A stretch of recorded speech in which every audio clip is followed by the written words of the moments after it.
Good morning students. Good morning sir. जय हिंद। आज हमारा जो टॉपिक है वो श्रीलंका क्राइसिस एंड बिहार। प्रश्न आपको पूछ सकता है कि यदि श्रीलंका जैसी स्थिति बिहार में हो जाए तो बिहार सरकार ऑलरेडी क्या करेगी, यदि इस तरह का संभावना बनता है तो। हालांकि ऐसा नहीं होगा, लेकिन होता है तो क्या होगा, हम दोनों इकोनॉमी में क्या क्या डिफरेंसेस है और आगे सुधार क्या कर सकती है सरकार, इसको लेकर हम आज चर्चा करेंगे। हमारा topic Sri Lanka crisis and Bihar है। हम जानते हैं कि श्रीलंका हमारा एक ऐसा देश जो हिंद महासागर का मोती कहा जाता है और यह दक्षिण एशिया में स्थित है। अभी हम देख रहे हैं कि 2022 में वहां जो क्राइसिस आया हुआ है, इस कारण से लोग सड़क पर आ गया। लोग सड़क पर आया और जबरदस्त विरोध किया है और यह देश के लिए एक प्रकार से चिंता की बात है। भारत भी चिंतित है। वहां का जो आर्थिक संकट है, दुश्मन देश को एक अवसर प्रदान करता है उसको तबाह करने का, जबकि भारत को एक अवसर प्रदान करता है उसको उठाने का। याद रखना है। और इसको लेकर हमने बहुत सारा कार्य किया है उसको मदद के लिए, और इस पर हमने डिस्कशन किया था कल का क्लास में। लेकिन आज जो हमारा क्लास विशेष रूप से जो होगा वो बिहार और श्रीलंका के बीच डिफरेंसेस को लेकर होगा।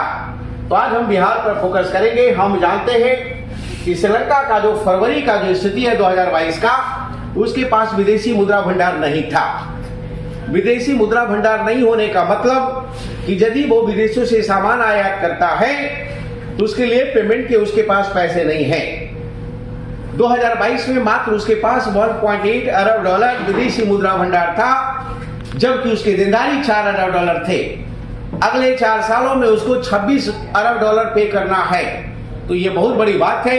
उस पर लगभग 50 अरब डॉलर विदेशी ऋण है, जो कुल जीडीपी का लगभग 10% के आसपास है।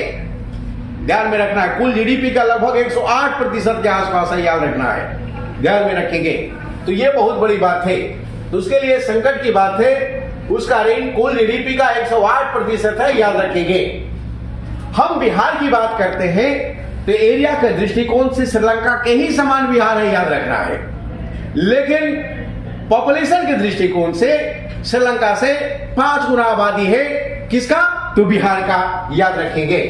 तो बिहार क्षेत्रफल में समान है लेकिन जनसंख्या में 5 गुना है। याद रखिएगा।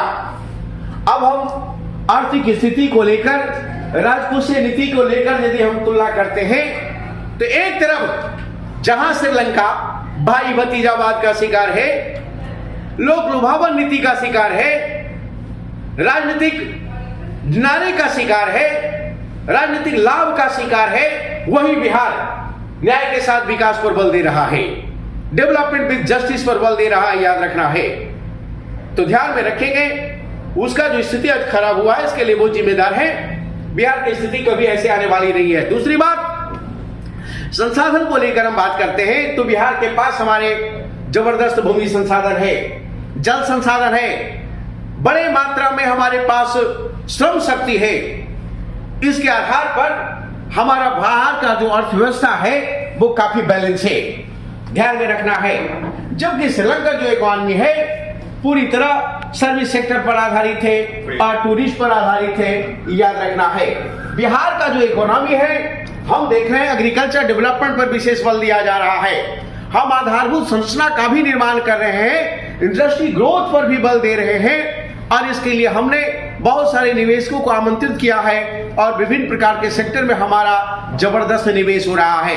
खास करके इथेनॉल सेक्टर में भारी मात्रा में हमारा निवेश बढ़ा है बिहार में। याद रखेंगे। इसलिए बिहार जो हमारी स्थिति है श्रीलंका से काफी अच्छा है। याद रखना है। तो बिहार के संदर्भ में यह है। अब है कि दोनों का हम इकोनॉमी डिफरेंसेस को लेकर क्या समानता असमानता है उसको लेकर हम थोड़ा सा इस पर चर्चा करते हैं। बिहार देख लीजिए। बिहार का जो अर्थव्यवस्था है व्यापार पे आधारित है, होटल पे आधारित है, परिवहन पे आधारित थे, फसल पे आधारित थे, विनिर्माण पर आधारित थे, पशुपालन पर आधारित थे। इस प्रकार से यहाँ की अर्थव्यवस्था में विविधता है, याद रखिएगा। और इन सारे सेक्टर का बिहार के जीडीपी में लगभग 60% योगदान है, यह ध्यान में रखेंगे।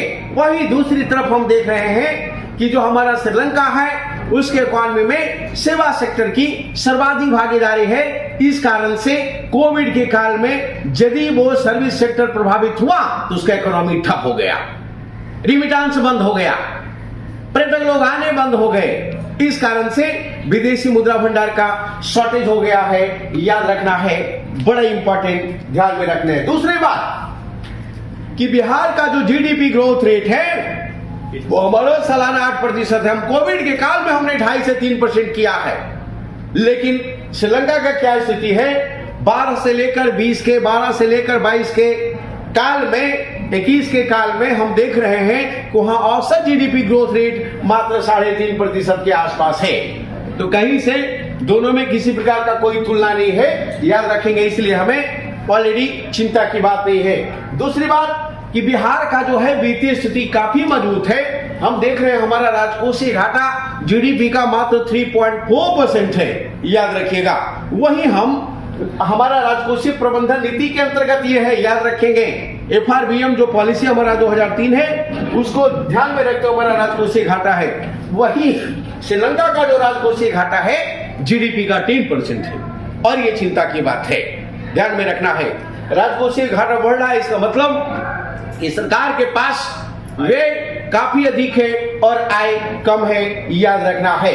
वही हम ऋण की बात करते हैं तो बिहार के ऊपर जो ऋण है वो जीडीपी का 38% के आसपास है। वही हम श्रीलंका के ऊपर हम ऋण की बात कर रहे हैं तो 108% के आसपास है, और ये चिंताजनक बात है। वो हमेशा चिंता में रहता है कि हम ऋण का भुगतान कैसे करें, लोन का रिपेमेंट कैसे करें। तो ये बड़ी चिंता की बात है, क्योंकि अगले 4 साल में उसको $26 अरब भुगतान करना है। 2022 में ही $4 अरब उसको भुगतान करना था, जबकि उसके पास $1.8 अरब ऑलरेडी उसके पास विदेशी मुद्रा भंडार था। और इसको लेकर भारत सरकार ने भी लाइन ऑफ क्रेडिट के माध्यम से जबरदस्त $1.5 अरब तक मदद किया है, याद रखिएगा, उसको ऊपर उठाने में। नेक्स्ट हम देखते हैं कि जो हमारा विकास दर जो है, हमारा जो विकास खर्चा है, जो भी हम बजट बनाते हैं उसमें 70% हम खर्चा डेवलपमेंट पे कर रहे हैं, याद रखना है, विकास पर कर रहे हैं। लेकिन वही श्रीलंका क्या है, 2019 के इलेक्शन में उसने क्या किया, लोक लुभावन नीति ले आया और विभिन्न प्रकार के टैक्स को कम कर दिया या खत्म कर दिया, वहां वैट को आधा कर दिया, और प्लस जो हमारा कैपिटल गेन टैक्स था उसको एकदम समाप्त कर दिया। इस कारण से राजस्व घाटा भी हुआ, राजकोषीय घाटा भी हुआ, जबकि बिहार में राजस्व घाटा नहीं है, याद रखना है। रेवेन्यू सरप्लस बिहार में है, याद रखेंगे, बड़ा इंपॉर्टेंट है, ध्यान में रखना है। बिहार का जो बजट हमारा है वो रेवेन्यू सरप्लस है, याद रखेंगे। दूसरी बात, वहां का नेता लोग जो है भाई भतीजावाद और प्लस राजनीतिक लाभ के लिए यहाँ पर ऐसा नीति का निर्माण किया है जिससे श्रीलंका की अर्थव्यवस्था को काफी क्षत विक्षत होना पड़ा है। लेकिन बिहार की इकोनॉमी में ऐसा कुछ नहीं है, और हमारा जो बजट है 2,37,000 करोड़ का जो बजट है, इसका अधिकतर हिस्सा हम विकास पर खर्च कर रहे हैं। अब संरचनात्मक निर्माण पर खर्च किया जा रहा है, और इसके माध्यम से हम बिहार को एक प्रकार से विकसित राज्य के रूप में हमारा विकास करने पर बल दे रहे हैं। वहीं श्रीलंका का जो स्थिति है इस तरह से चिंताजनक वाली बात है। और क्या किया जा सकता है बिहार में? बिहार में अभी वर्तमान में क्या किया जा सकता है? तो बिहार के लिए बहुत बड़ा अवसर है ये श्रीलंका का क्राइसिस। कैसे कि अभी श्रीलंका का जो स्थिति है, सर्विस सेक्टर बंद पड़ा हुआ है, चाय इंडस्ट्री ठप पड़ा है, और बिहार चाय का उत्पादन जबरदस्त करता है किशनगंज, तो इसको हम सप्लाई कर सकते हैं अंतरराष्ट्रीय स्तर पर, राष्ट्रीय स्तर पर। तो इससे क्या होगा, हमारा बिहार का ग्रोथ बढ़ेगा। दूसरी बात कि बिहार में फल सब्जी वगैरह जबरदस्त है, और श्रीलंका में क्या है, डीजल का भारी अभाव है, इसलिए श्रीलंका को हम इसको निर्यात करके हम बिहार जैसे राज्यों को भी मदद कर सकते हैं, इससे श्रीलंका को भी लाभ होगा। अगला, कच्चा तेल और दूध। का भी हम बड़े पैमाने पर रिफाइन कर रहे हैं और दूध का उत्पादन जबरदस्त करने बरौनी में। इसके माध्यम से भी हम श्रीलंका को प्रतिकूल परिस्थिति में सहयोग कर सकते हैं। तो बिहार सहयोग करने वाला राज्य है क्योंकि इसका जो इकोनॉमी है काफी बैलेंस है, ध्यान में रखना है, और ये संकट की कोई संभावना नहीं है।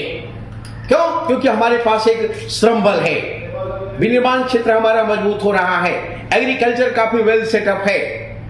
तो बिहार की स्थिति काफी अच्छी है और हम अपनी नीतियों के माध्यम से बिहार को विकसित राज्य बनाने का प्रयास कर रहे हैं। इसमें किसी प्रकार की कोई तुलना दोनों का नहीं है और इस तरह का समस्या यदि आती है, ऐसे नहीं आएगी लेकिन आती है, तो निपटने में बहुत हमारी आसानी और सहूलियत होगी क्योंकि हमारा जो अर्थव्यवस्था है सुसंगठित है। फॉर एग्जाम्पल कोविड के काल में आप देख लीजिए कि हमारा सर्विस सेक्टर प्रभावित था, फिर भी हमारा एग्रीकल्चर काफी चल रहा था और छोटे छोटे इंडस्ट्री, कॉटेज इंडस्ट्री वगैरह चल रहे थे।